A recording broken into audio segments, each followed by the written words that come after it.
नमस्कार दोस्तों, जैसा कि हम जानते हैं कि चाइना पहले से ही बेल्ट एंड रोड इनिशिएटिव के थ्रू चाइना से होते हुए पाकिस्तान से होते हुए गादार पोर्ट के थ्रू अरेबियन सी में जा चुका है, जिस प्रोजेक्ट का नाम सी पैक था। अब चाइना ने अपना नया प्रोजेक्ट अनाउंस करा है। जैसा कि हम जानते हैं कि बांग्लादेश के जो नए राष्ट्रपति हैं वो अभी अभी चाइना से होकर आए थे और वहाँ चाइना ने एक नया इनिशिएटिव अपना तैयार करा है और उन्हें बताया है, जिस पे अभी उन्होंने साइन नहीं करा है। बट ये इंडिया के लिए एक चिंताजनक बात है। ईस्ट साइड से भी घेरने की कोशिश कर रहा है चाइना। तो अब हम इसके थ्रू आगे समझने वाले हैं कि ये चाइना का क्या प्रोग्राम है, क्या करने वाला है चाइना और इंडिया इसे कैसे काउंटर कर सकता है। आज की इस वीडियो में कवर करने वाले हैं। चलिए शुरू करते हैं। तो बेसिकली चाइना कर क्या रहा है? चाइना जो एक नया प्रोजेक्ट बना रहा है जो इंडिया के ईस्टर्न साइड की तरफ से जाएगा। इंडिया का ईस्टर्न साइड चाइना से होते हुए, ये म्यांमार से होते हुए हमारा चाइना यहाँ से घेरने की कोशिश कर रहा है हमें, क्योंकि चाइना ऑलरेडी हमें यहाँ से कवर कर चुका है पाकिस्तान से होते हुए। तो अब ये नया प्रोजेक्ट चाइना ने हमारे ईस्ट साइड से हमें कवर करने की सोच रहा है, क्योंकि वेस्ट बॉर्डर पे हमारा चाइना आ चुका है। द प्रपोज जो कॉरिडोर है इसका, ये म्यांमार से होते हुए जा रहा है बे ऑफ बंगाल की तरफ। चाइना म्यांमार से होते हुए बांग्लादेश की तरफ जाएगा, इस तरह से होते हुए यहाँ से, और बंगाल की खाड़ी में चले जाएगा। फिर चाइना ईस्ट साइड से भी इंडिया को काउंटर करने की कोशिश कर रहा है। चाइना पाकिस्तान से होते हुए पूरा जैसे कवर कर रहा था गादार पोर्ट की तरफ से, और यहाँ पे अपना अरेबियन सी में अपना प्रेजेंस बना चुका है। इसी वजह से वो अपनी बे ऑफ बंगाल में भी प्रेजेंस बनाना चाहता है।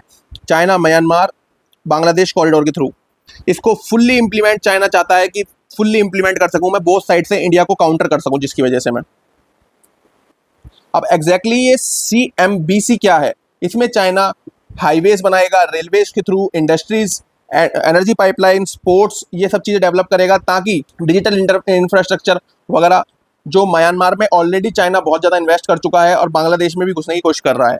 अब में चाइना के जवान पोजीशन से आता है, यहाँ से लेके प्रोजेक्ट बना रहा है म्यांमार में जो प्रपोज रूट था हमारा।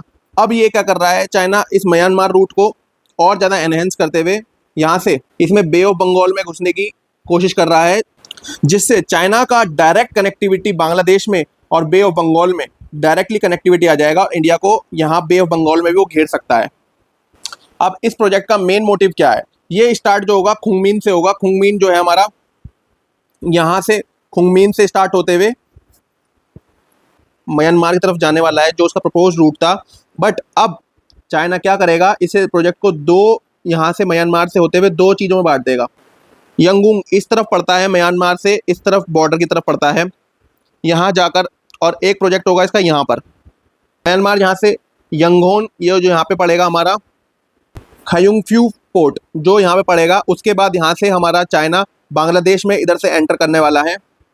दो फिर आगे जाके चौक बाजार, और उसके बाद फिर चिंगोरा port, Mogla port, and then यहाँ पे बे ऑफ बंगाल में निकल जाएगा। ये चाइना का प्रॉपर प्रपोज रूट है जो CMBB है।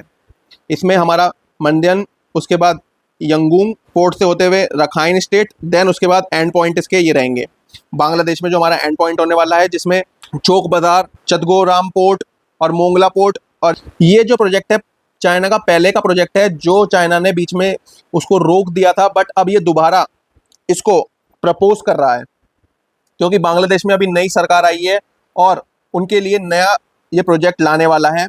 अब देखने वाली बात ये होगी कि बांग्लादेश को अप्लाई करेगा या नहीं करेगा। पहले चाइना का प्रोजेक्ट ये था, जो स्टार्टिंग में प्रोजेक्ट था उसमें इंडिया भी पहले शामिल होता था हमारा, जिसमें पहले Bangladesh, China, India, Myanmar corridor था। ये खुनमिंग यानी युआन का जो प्रोविजन था उससे होते हुए म्यांमार जा रहा था, म्यांमार से फिर ढाका बांग्लादेश, उसके बाद फिर इंडिया के कोलकाता होते हुए बे ऑफ बंगाल जा रहा था। बट इंडिया ने पहले इसमें इनिशियली पार्टिसिपेट करा था, बट बाद में विड्रॉ कर लिया था। क्यों कर लिया था, चलिए आगे बात करते हैं। चाइना ने पहले सोचा था कि पहले इंडिया से म्यांमार, म्यांमार से बांग्लादेश, बांग्लादेश से इंडिया होते हुए प्रोजेक्ट बनेगा पूरा। बट जब इंडिया ने विड्रॉ कर लिया है इसमें, अब चाइना ने प्रोजेक्ट बनाया है कि अपना बिना किसी देरी के, बिना इंडिया के ये स्टार्ट करने वाले हैं चाइना म्यांमार से फिर बांग्लादेश। इंडिया ने इसको क्यों विड्रॉ करा? बात यहाँ पर आती है, क्यों इंडिया ने इसको विड्रॉ किया था। इंडिया ड्रॉ इसलिए किया था कि बेल्ट एंड रोड इनिशिएटिव की वजह से, जो चाइना और पाकिस्तान का कॉरिडोर है, जिसमें सी पैक में चाइना और पाकिस्तान का कॉरिडोर था, जिसमें वो इंडिया के गिलगित बाल्टिस्तान के प्रोविजन से होते हुए जा रहा था, जिसकी वजह से इंडिया और चाइना के बीच में कॉन्ट्रडिक्शन हो गई थी, जिस वजह से ही इंडिया ने इस प्रोजेक्ट से भी अपने आप को विड्रॉ कर लिया था। तो बेल्ट एंड रोड इनिशिएटिव अपना जो उनका प्रोजेक्ट था उसमें क्लियरिटी प्रॉपर इंडिया को नहीं मिल पा रही थी, रिस्क ऑफ हाई डेप्थ था और सोवरेनिटी का खतरा था, सबसे ज्यादा सोवरेनिटी का खतरा था, जिसकी वजह से ये सी पैक का प्रोजेक्ट जो था हमारा, जो हमारे पाकिस्तान ऑक्यूपाइड कश्मीर जो है, गिलगिट बाल्टिस्तान, उससे होते हुए जा रहा था। इस वजह से इस प्रोजेक्ट को इंडिया ने रिजेक्ट कर दिया था। इस वजह से अब चाइना इंडिया को हटाकर चाइना बांग्लादेश और म्यांमार से ये प्रोजेक्ट अपना स्टार्ट कर रहा है दोबारा से। और सबसे मेन इशू ये था कि बॉर्डर टेंशन थी इंडिया और चाइना के बीच में, जो गलवान वैली में 2020 में क्लैश हो गया था इंडिया और चाइना के बॉर्डर पे। उस वजह से भी एक ये इशू था कि इंडिया ने इस पे विड्रॉ करा था। चाइना इसी वजह से ये कॉरिडोर चाहता है कि चाइना को ये दो तरह से फायदा करने वाला है, जो एक स्ट्रेटेजिक, जिससे वजह से इंडिया पे वो कंट्रोल कर पाएगा, बे ऑफ बंगाल में कंट्रोल कर पाएगा, और दूसरा उसका इकोनॉमिक फायदा भी होने वाला है इससे। इसकी वजह से पहला फायदा चाइना को ये होने वाला है कि डायरेक्ट एक्सेस मिल जाएगा इंडियन ओशन में, जिसकी वजह से वो जो उसका स्टेट ऑफ मलक्का पर इतना ज़्यादा निर्भरता है वो थोड़ी कम होगी, जिस वजह से जैसे चाइना अपना और ज़्यादा मजबूती से और इस अपनी कमजोरी को कम कर सकता है, जो चाइना की रातों की नींद उड़ा देता है, चाइना को परेशान करता है। इस वजह से चाइना अपनी रोड बनाने वाला है, जिसकी वजह से बे ऑफ बंगाल से होते हुए बांग्लादेश, म्यांमार एंड चाइना, यहाँ से होते हुए भी अपना एक सेकंड रूट बनाना चाहता है, ताकि वो मलक्का स्ट्रीट पे इतना डिपेंडेंट ना हो, क्योंकि यहाँ पे हमारा अंडमान एंड निकोबार आइलैंड को भी इंडिया मजबूत कर रहा है, जिसकी वजह से वो अपना एक्सटर्नल रूट चाहता है। चाइना का मैक्सिमम जो ट्रेड होता है, जो शिप का ट्रेड है, जो यहाँ से हमारे आता है, जितना भी सामान आता है वो सारा मलक्का स्ट्रेट से होते हुए जाता है, क्योंकि इधर से पॉसिबल होता नहीं है। इसलिए चाइना इधर से ही उसका मैक्सिमम मेजॉरिटी जो भी सामान है, जो भी सारा होते हुए चाइना जाता है यहाँ से। तो चाइना इसी चीज को काउंटर करने की वजह से एक अपना रास्ता यहाँ से बनाना चाहता है, जो लैंड से होते हुए हमारा म्यांमार से होते हुए यहाँ तक जाएगा।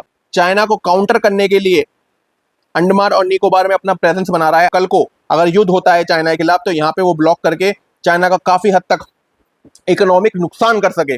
चाइना अपना बहुत सा पैसा इन्वेस्ट कर चुका है ऑलरेडी म्यांमार में। चाइना अपना खोयुंगपी, जाने ये वाले प्रोविजन में अपना पहले ही काफी हद तक इन्वेस्ट कर चुका है, यहाँ पोर्ट बना चुका है। बट अब चाइना अपना ओनली कनेक्टिविटी बनाना नहीं चाहता म्यांमार को, अब वो इसमें बांग्लादेश को भी इंक्लूड करना चाहता है, ताकि वो बे ऑफ बंगाल में और इंडिया के पास जा सके और इंडिया के अंदर की तरफ जा सके और वहाँ पे अच्छा खासा कंट्रोल बना सके अपना। जिस वजह से चाइना ऑलरेडी जो ऑयल एंड गैस में भी अपना काफ़ी अच्छा खासा इन्वेस्टमेंट कर चुका है, और तो और वो अपना रेलवे प्रोजेक्ट और इंडस्ट्रियल जोन में भी काफ़ी अच्छा खासा इन्वेस्टमेंट कर चुका है। तो अब डेवलपमेंट, चाइना का मेन जो डेवलप्ड एरिया है वो ज़्यादातर यहाँ का है, ऊपर का जो नदन पार्ट है। अब वो चाहता है कि अपना साउथ वेस्ट पार्ट भी डेवलपमेंट बना सकते और ज़्यादा कनेक्टिविटी बना सके, इसी वजह से ये प्रोजेक्ट यहाँ पर होते हुए बनाया है। दूसरा चाइना का मोटिव ये है कि वो अपना बेल्ट एंड रोड इनिशिएटिव को अपना यूरोप से अफ्रीका होते हुए ये सब कनेक्ट कर सके। म्यांमार में ये दिक्कत है कि वहाँ पे सिविल वॉर की समस्या रहती है और वहाँ पे छोटे छोटे ग्रुप्स हैं, छोटे छोटे मिलिटेंट्स ग्रुप्स हैं जो कभी भी कहीं भी हमला कर देते हैं, जिसकी वजह से चाइना को बहुत ज़्यादा दिक्कत आ रही है। इसी वजह से चाइना चाहता नहीं है कि नीचे वो जाना पड़े उसको यहाँ पर, क्योंकि काफ़ी ज़्यादा समस्याएं आ रही हैं चाइना को। इसी वजह से वो सेकंड रूट अपना म्यांमार से होते हुए बांग्लादेश में घुसना चाहता है, ताकि उसका एक एक्स्ट्रा रूट उसको मिल पाए, उसे अच्छा खासा वो उस पर होल्ड कर पाए। म्यांमार में उसको काफ़ी ज़्यादा कॉन्फ्लिक्ट का सामना करना पड़ रहा है। अरक्कन आर्मी जो है वहाँ पे, जो बहुत ज़्यादा मतलब दिक्कत दे रही है चाइना को, वहाँ पर अरक्कन आर्मी के थ्रू काफ़ी ज़्यादा उन्हें बैकलैश मिल रहा है। कम कंट्रोल है जो मिलिट्री का कंट्रोल है, और बाकी जो मेन इनका जो होल्ड है वो इनकी एक आर्म, छोटी छोटी जो ऑर्गेनाइजेशन बनी हुई है, छोटे छोटे आर्म फोर्स बनी हुई है, उनका ज़्यादा कंट्रोल है। इसी वजह से ये रखाइन स्टेट जो है इससे निकल के वो चाहता है कि बांग्लादेश की तरफ घुस जाए और म्यांमार में, जिससे उसका दो फायदे होंगे कि वो इंडिया के और ज़्यादा करीब हो जाएगा और इंडिया को और अच्छे से घेर पाएगा, और दूसरा म्यांमार में जो उसको दिक्कत हो रही है उसको उससे भी ओवरकम कर पाएगा। अब बांग्लादेश इसमें क्यों नहीं घुसना चाहता, मतलब बांग्लादेश इसको क्यों अपोज कर सकता है, वो भी मैं आपको बताने वाला हूँ। बांग्लादेश के लिए एक समस्या है कि रोहिंग्या को वैसे ही वो हटना चाहता है, उनसे बचना चाहता है। इसी वजह से बांग्लादेश ने अपना म्यांमार से जो बॉर्डर है वो प्रॉपर ब्लॉक कर रखा है, ताकि वहाँ से रोहिंग्या ना आ पाए, क्योंकि बांग्लादेश के लिए भी एक बहुत बड़ी समस्या है रोहिंग्या की, कि बांग्लादेश में वो घुस जाते हैं बॉर्डर के थ्रू। अब इस प्रोजेक्ट की वजह से वो डायरेक्टली आ सकते हैं। इसी वजह से बांग्लादेश ने अभी तक इस प्रोजेक्ट को साइन नहीं करा है, बट ज्यादातर चांस यही है कि बांग्लादेश इस प्रोजेक्ट को साइन कर देगा। अब बांग्लादेश इंटरेस्टेड क्यों है इन सब चीजों के बावजूद, क्योंकि बांग्लादेश में चाइना बहुत ज्यादा अच्छी तरीके से पैसा डालने वाला है, जिसकी वजह से वो highways, railways, logistic parks, ports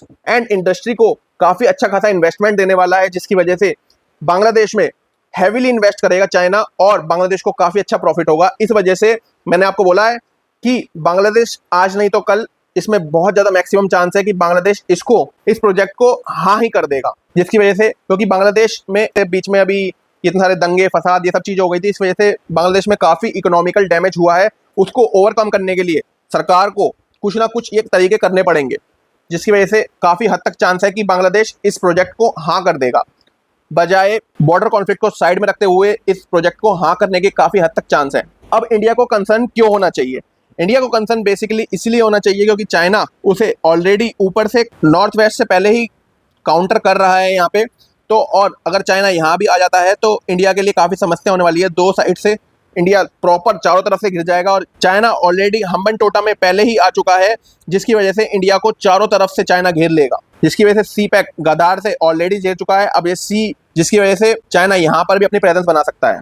और दूसरा इंडिया के लिए एक मेजर परेशानी ये रहेगी कि बे ऑफ बंगाल में भी चाइना का एक अच्छा खासा प्रेजेंस बन जाएगा, जो इंडिया के लिए एक बहुत टफ कंपटीशन होने वाला है। तीसरी समस्या ये है इंडिया के लिए कि भाई इंडिया पे नॉर्थ ईस्ट में जो है उसकी सिलीगुड़ी कॉरिडोर, जो इंडिया का एक छोटा सा एक बहुत वीकेस्ट पार्ट बोला जाता है, इंडिया के लिए काफ़ी हद तक कमजोरी मानी जाती है, उस पर और ज़्यादा प्रेशर पड़ेगा। चाइना का एक अच्छा खासा प्रेजेंस बनेगा कि कल को चाइना अगर अटैक करता है तो एक छोटा सा कट, क्योंकि चाइना चारों तरफ से घुसा पड़ा है, और एक छोटा सा कट यहाँ पे अपना मिलिट्री प्रेजेंस बनाने के बाद अगर बांग्लादेश से आ जाता है तो और ज़्यादा प्रॉब्लम हो सकती है इंडिया के लिए, और नॉर्थ ईस्ट पूरी तरीके से कट सकता है इंडिया से।